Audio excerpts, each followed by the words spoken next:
Telugu Desam party ఎవరి జోలుకు రాదు. ప్రజాస్వామ్యాన్ని కాపాడాలన్నా, మనల్ని కాపాడుకోవాలన్నా ఏదైనా సరే ఎదిరించే శక్తి సామర్థ్యం ఉండే పార్టీ తెలుగుదేశం పార్టీ. ఇక్కడే రావి వెంకటేశ్వరరావు గారు మాజీ ఎమ్మెల్యే ఉన్నారు.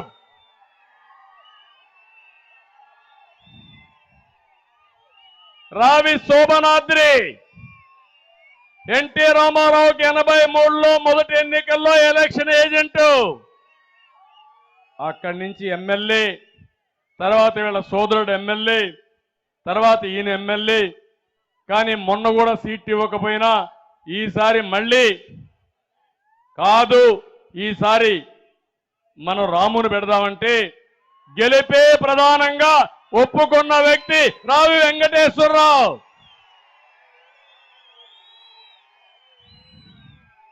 ఇప్పుడు అదే మాదిరిగా రాము కూడా వచ్చాడు ఇక్కడికి. రాము వెంకటేశ్వరరావు ఇద్దరు కలిసి ఇక్కడ ఎమ్మెల్యేని ఎక్కడికి పంపిస్తారా లేదా అని మిమ్మల్ని అడుగుతున్నా.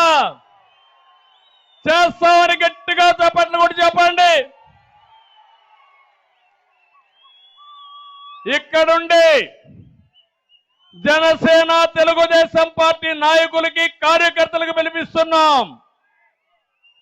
అహంభావంతో విర్రవీగే వ్యక్తుల్ని చిత్తుగా ఓడించడం కాదు, చరిత్రహీనులుగా కాలగర్భంలో కలిసిపోయేట్టుగా చేయాల్సిన బాధ్యత మీ అందరిపైన ఉందని చెప్పి నేను మీకు తెలియజేస్తున్నా.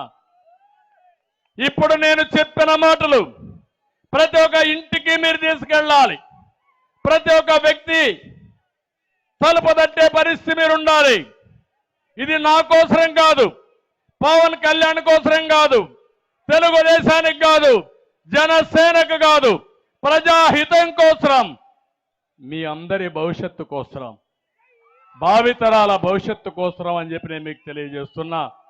అందుకే పిలిపించారు, రా కదలి రా అని. ఈ పిలుపు ఒక ప్రభంజనంగా మారాలని మరొక్కసారి కోరుకుంటున్నా. ఇక్కడ బూతుల మంత్రి ఉంటే బందర్లో నీతుల మంత్రి ఉన్నాడు. ఏమి కాంబినేషన్ అయ్యా, బ్రహ్మాండమైన కాంబినేషన్. పవన్ తిట్టేనే ఆయనకు మంత్రి పదవి, పవన్ కళ్యాణ్ తిట్టడానికి ఒక మంత్రి, అది కూడా ఆ సొంత సామాజిక వర్గంలోనే ఉండాలా. ఇంకో పక్క ఆయన రోజు అన్నం తింటాడా భూములు తింటాడో నాకు తెలియదు. స్థలం కనిపిస్తే మింగేస్తాడు. అక్రమ అర్జీలతో జగన్ కంటే గొప్పవాడు కావాలని లక్ష్యం పెట్టుకున్నాడు. తమ్మన వారి సత్రానికి చెందిన 1000 గజాలు ఆక్రమించుకున్నాడు.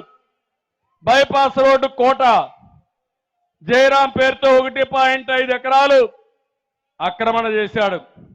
బైపాస్ రోడ్లో రంగనాయక స్వామి గుడి స్థలం కబ్జా చేశాడు.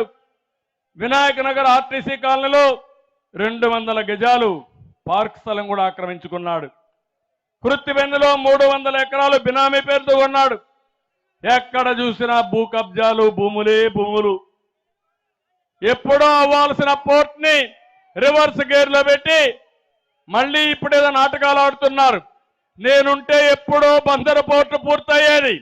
మళ్ళీ ఆ బందరు పోర్టు పూర్తి కావాలంటే తెలుగుదేశం పార్టీకే సాధ్యం. ఇప్పుడు అక్కడ అయిపోయింది. అందుకే ఆయన పని అయిపోయిందని సుపుత్రుని తెచ్చాడు. కానీ ఎవ్వరు ఏమీ చేయలేరు. మన కొల్లు రవీంద్ర ఉన్నాడు, ఆయన చూసుకుంటాడు. ఇంకో పక్క జోగి, నిన్నటి దాకా పెడను పీడించిన రోగితనం, ఇప్పుడు ఈ చెత్తను పక్కనేశారు, పెనంలోకేశారు. నా ఇంటి పైన దాడి చేస్తే ఇతనికి మంత్రి పదవి ఇచ్చారు. ఇప్పుడు ఇతను చీటీ పెడంలో చిరిగింది. పెనమలూరు మాకొద్దని ఈ దరిద్రం అనే పరిస్థితికి వచ్చారు. ఆయన గత మనం చూస్తే పనికి కమిషన్, వర్క్ లో వాటా, దీపం ఉండంగానే ఇల్లు చక్కదిద్దుకోవాలని ఆయన తాపత్రయం. ఈయన కూడా గుణపాఠం చెప్తాం. తెలుగుదేశం పార్టీ, జనసేన ఇద్దరం కలిసి